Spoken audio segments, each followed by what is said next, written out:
I'm Dan Gookin, author of these books on Word, and here's today's Word Tip.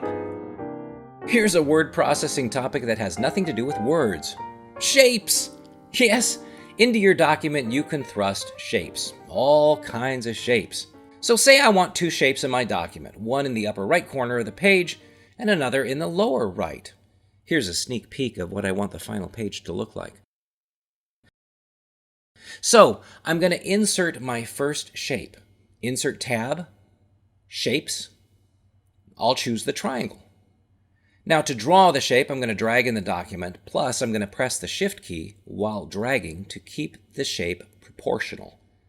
And to rotate it to the position I want, I will hold the Shift key as I rotate in discrete increments. To ensure that you can freely move the shape around your document, click it and then choose the Layout button. Select the Square option. Now drag the shape to the upper right corner of the page, and as you do, you're going to see some margin guides appear, these lines here. Use them to set the shape tight against the upper right corner of the printed page, thus. Now I'm going to stick in the second shape, a square for the bottom right edge of the page. And again, I'm going to press the Shift key to keep its size proportional. No need to rotate it. And I want it at the bottom of the page, so I'll do some adjusting. There. And now both objects are in their approximate positions, but I want to make sure they're aligned. So click the first object and then Control-click the second. Press and hold the Control key and then click it so that both objects, both shapes, are selected. And now on the Shape Format tab, in the Arrange group, choose Align, and ensure that this item, Align Selected Objects, is chosen. Now, if necessary, you can choose Align again, and then the option Align Right to ensure that the right edge of each shape lines up with each other. Now, to apply the final document effects to both shapes at once, I need to put them in a group.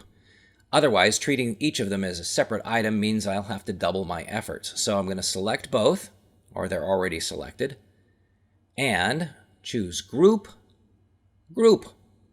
If you don't see that second group item, it means that the items aren't selected. You can't group a single item. And now that I have both of them grouped and selected, the Layout button, and I'm going to choose Behind Text. Unfortunately, the colors of these objects are a bit too strong, and with them both selected, I can apply a little transparency to both at once. So, Shape Format tab, and then I'm going to use the Themes Style Gallery and find a preset that's the exact shade or transparency that I want. There.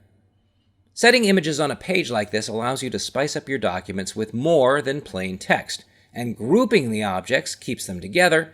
Also, it lets you apply layout and effects to both objects at the same time. Here's an example of this technique using pictures, which works the same as I describe in this movie. For more useful tips and tricks for pushing Word to the limit, check out my book, Word 2016 for Professionals for Dummies, which also applies to the current version of Word.